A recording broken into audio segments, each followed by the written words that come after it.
Bună ziua, dragilor, și bine v-am regăsit la un nou videoclip. De această dată avem două variante, varianta numărul 1, lumânărica albă, și varianta numărul 2, lumânărica portocalie.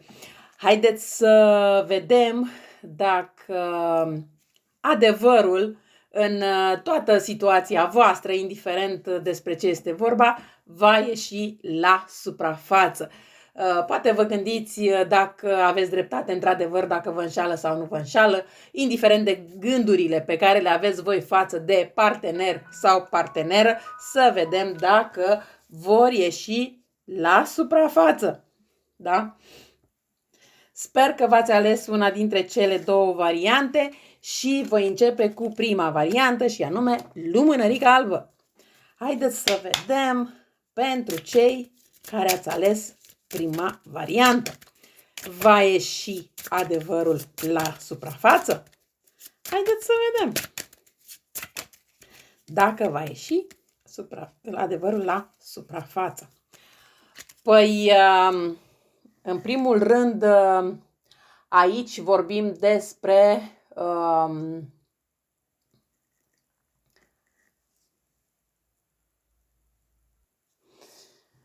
faptul că cred că voi v-ați făcut tot felul de planuri în legătură cu această persoană.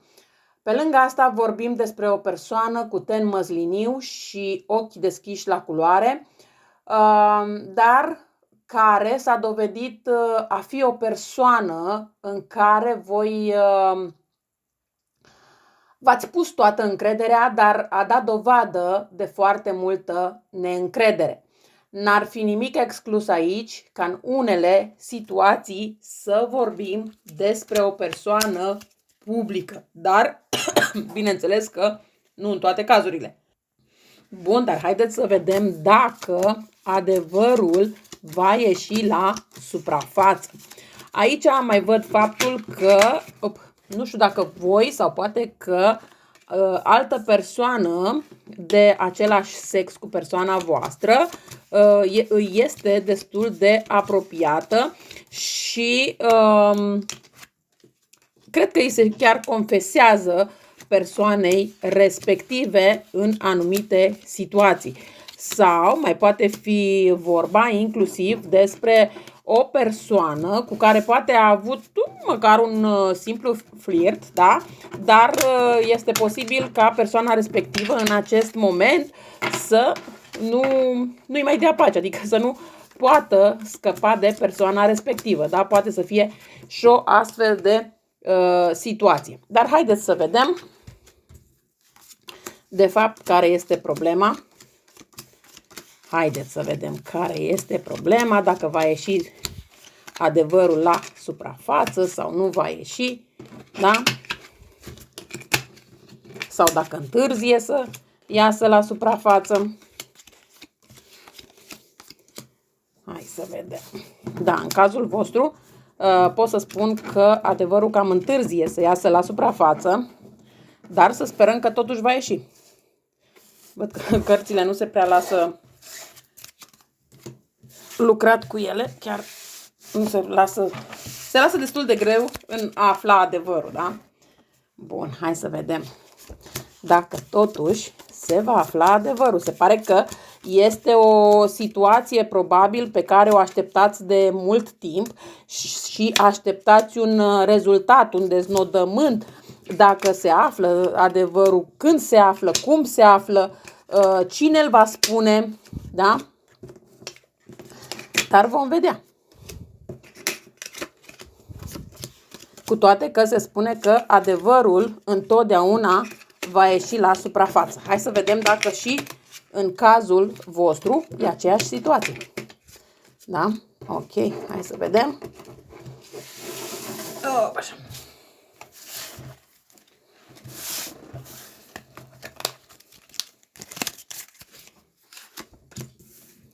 Hai să vedem dacă adevărul va ieși la suprafață. Da, se văd cărțile. Bun. Hai să vedem. Da, îmi place această variantă și o să vă și spun de ce.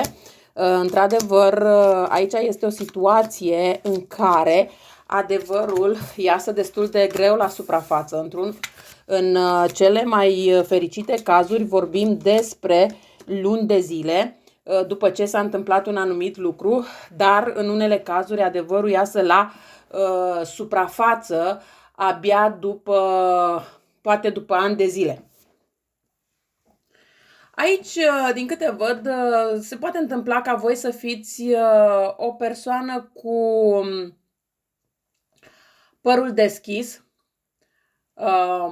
un șaten, poate un șaten deschis, aveți, cred că, și un ten deschis. Sunteți o persoană destul de amabilă și implicată din punct de vedere sentimental în relația pe care o aveți sau ați avut-o, sau indiferent de relația în care sunteți, vă implicați destul de mult din punct de vedere sentimental.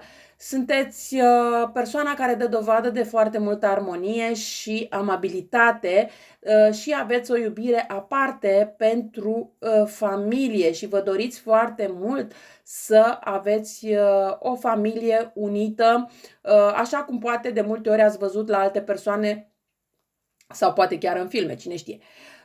Dați dovadă de foarte mult echilibru și maturitate, atât afective, dar și în legătură cu munca. Sunteți, pot să spun, soția sau logodnica ideală pentru foarte multe persoane.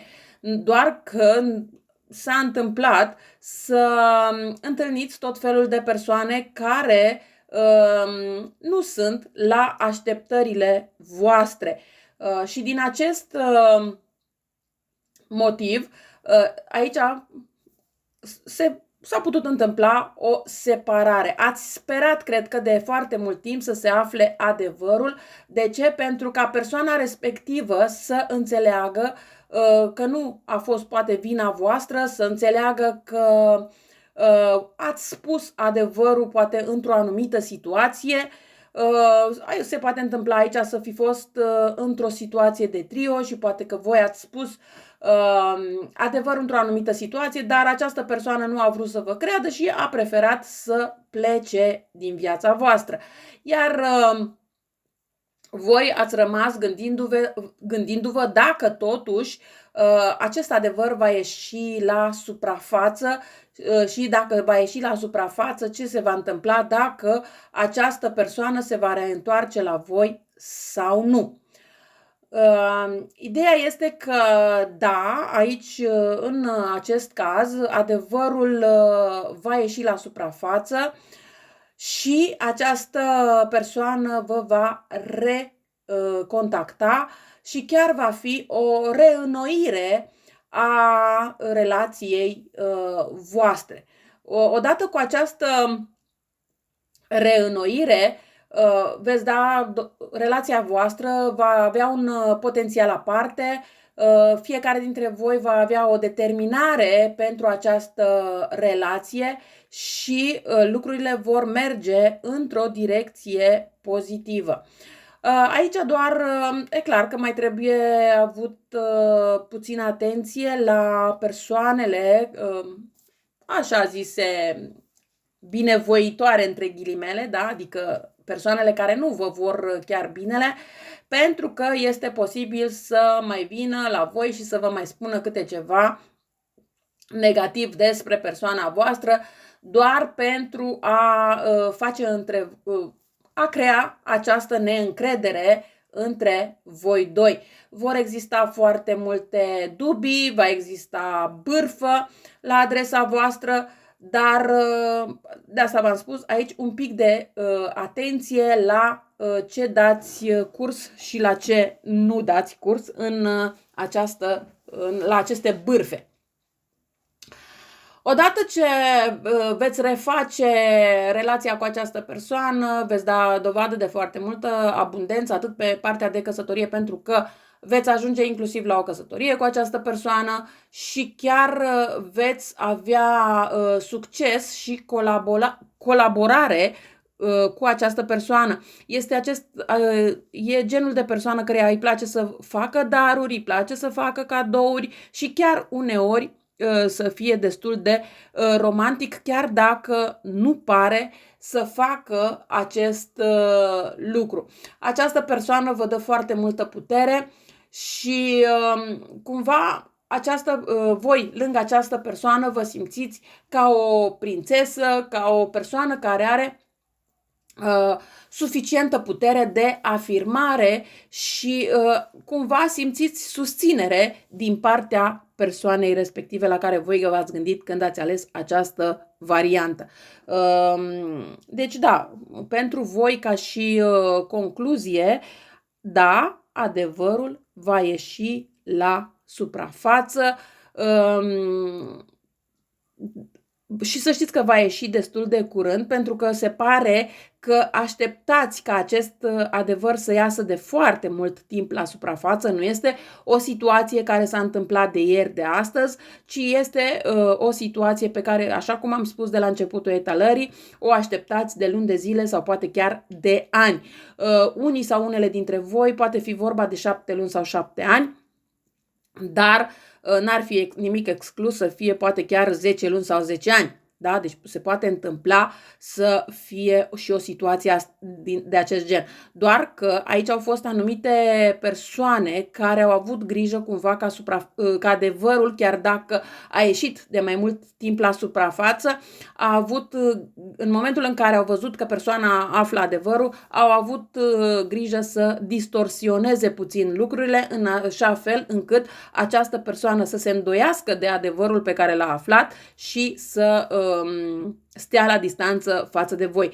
Însă, cum niciodată un adevăr nu rămâne ascuns la infinit, indiferent că se descoperă mai devreme sau mai târziu. Uite că în cazul vostru se descoperă, această persoană află de la o altă persoană care e un prieten comun sau ceva de acest gen, care îi spune într-adevăr adevărul gol-goluț. Iar în acel moment în care află adevărul, e clar că mai are o nevoie de o perioadă de a analiza lucrurile, de a gândi puțin cum vine înspre voi, dar ideea este că de venit spre voi vine și chiar rămâneți împreună, bineînțeles dacă vă mai doriți ambii același lucru.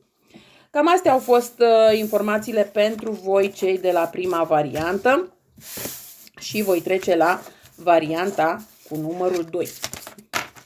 Hai să vedem și pentru voi cei de la varianta cu numărul 2. Ok, durează puțin până strâng cărțile, dar nu chiar atât de mult. Ok, uite că am rezolvat problema. Hai să trecem la varianta cu numărul 2. Să vedem și pentru voi dacă adevărul va ieși la suprafață. Va ieși adevărul la suprafață. Hai să vedem. Să sperăm că da. Și să sperăm că și în cazul vostru că lucrurile vor fi frumoase la fel ca la prima variantă. Hai să vedem. Da, aici văd că în primul rând vorbim despre doi bărbați. Păi în primul rând vorbim despre o persoană cu ten măsliniu și ochi deschiși la culoare. Persoană cu care probabil ați vorbit mai mult prin mesaje. Dar vorbim și despre un bărbat de vârstă mijlocie, profesionist, sigur de sine, irațional inclusiv în sentimente, dar este o persoană destul de cordială. Da? Ok. Hai să vedem mai departe.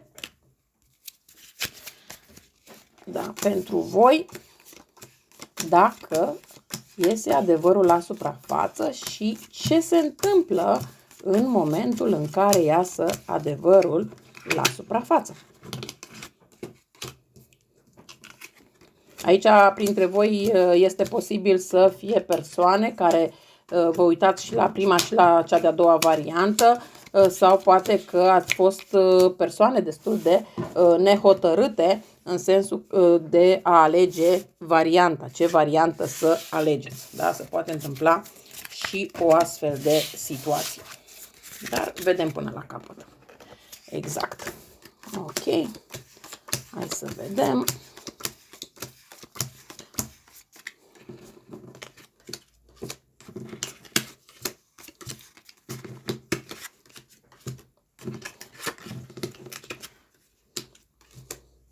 Se pare că la voi, în cazul vostru, deja adevărul vrea să iasă la suprafață în cazul în care n-a ieșit deja. Se pare că la voi distanța este mai mică în a aștepta să iasă adevărul la suprafață. Dar vom vedea cât de mică sau cât de mare.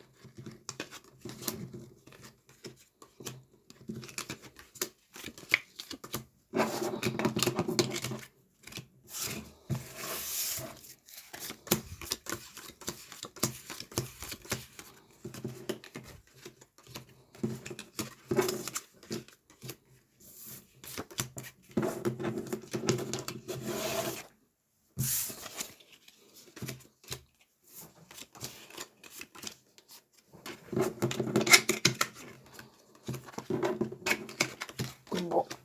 Așa, haideți să vedem acum răspunsul cărților pentru voi.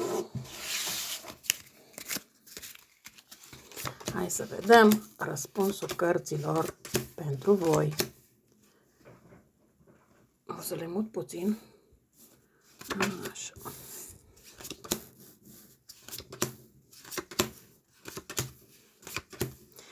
Bun, mă bucur că și în cazul vostru adevărul iasă la suprafață, însă dacă la prima variantă a fost vorba de o femeie care poate spune adevărul până la urmă, în cazul vostru este o persoană de sex masculin care va spune adevărul, dar mai poate fi vorba și poate fi vorba inclusiv despre, de ce nu, despre o femeie care este în energie masculină, acea femeie mai bărbătoasă, ca să zic așa.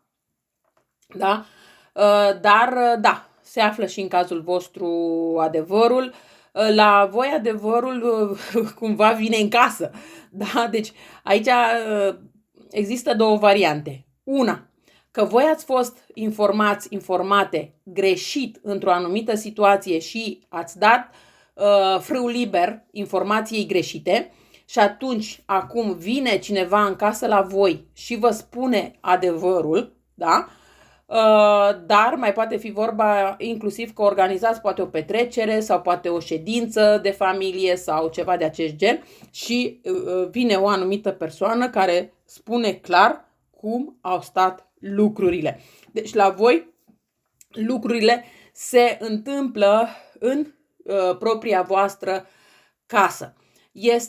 Această persoană va veni, bineînțeles, și ca răsplată că totuși ați vrut să aflați adevărul și dacă poate e cazul, poate chiar să vă cereți scuze, indiferent cum, persoana, că cealaltă persoană, indiferent care persoană a greșit în a asculta adevărul, persoana respectivă își va cere scuze. Odată cu scuzele respective, bineînțeles că va fi și un cadou, o răsplată destul de mare din partea celelalte persoane și chiar există o rezolvare a lucrurilor dintre voi doi cu un foarte mare succes.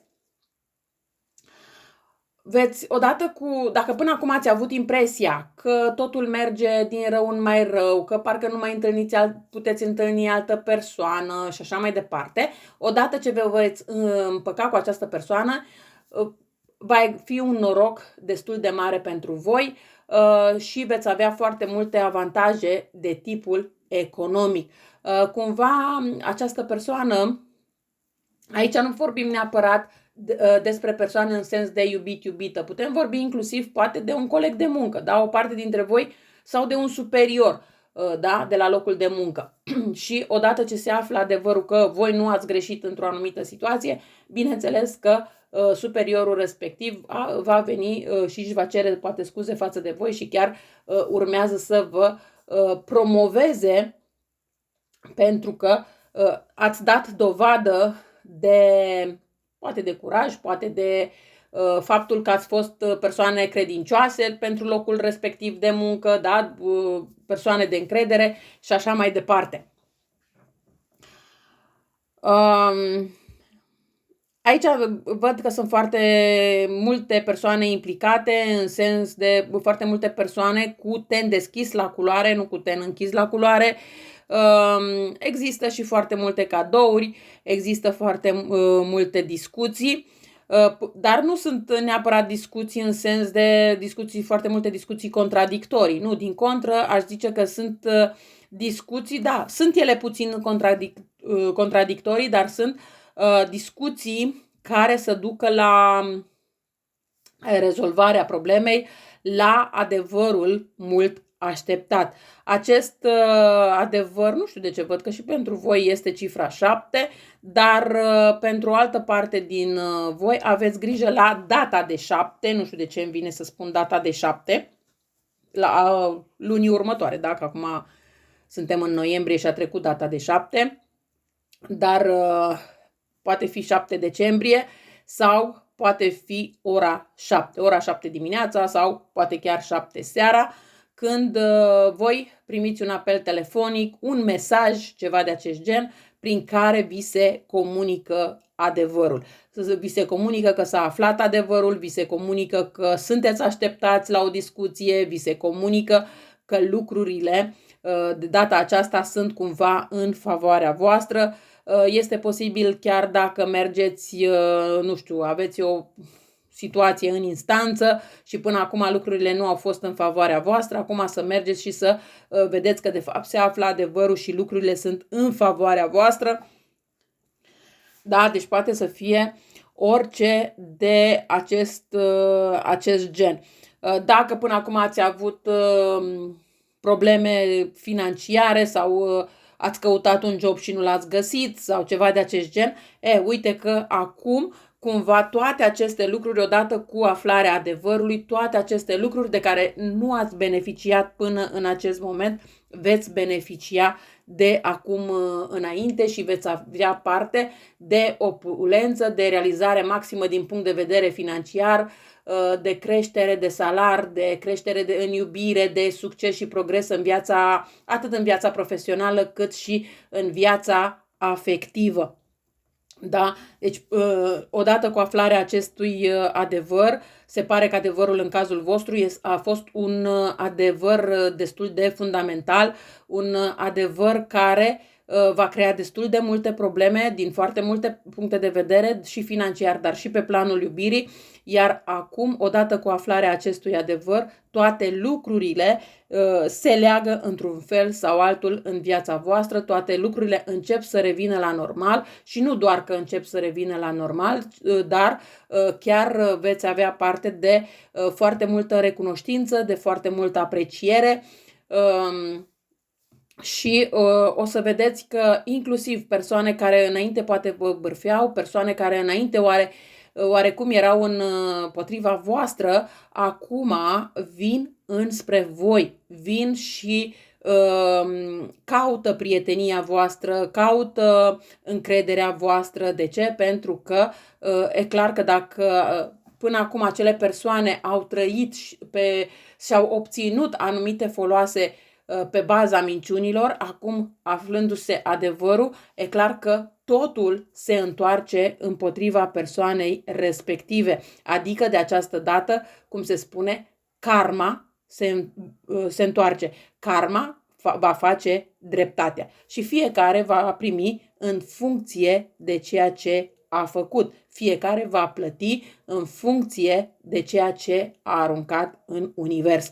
Cine a aruncat lucruri bune primește bine, cine a aruncat lucruri mai puțin bune primește mai puțin bun, da? și este posibil ca persoanele respective în prima etapă să nu înțeleagă ce li se întâmplă, dar după cumva universul face în așa fel încât ele să vină să bată la ușa voastră. Aici cred că mai mult este vorba de o comunicare prin mesaje decât o comunicare neapărat prin un apel telefonic sau chiar o întâlnire față în față, pentru că în prima fază persoana care a greșit foarte mult nu o să aibă curaj să dea ochii cu voi, ci mai degrabă va prefera să trimită un mesaj în care să spună că își cere scuze și va spune adevărul.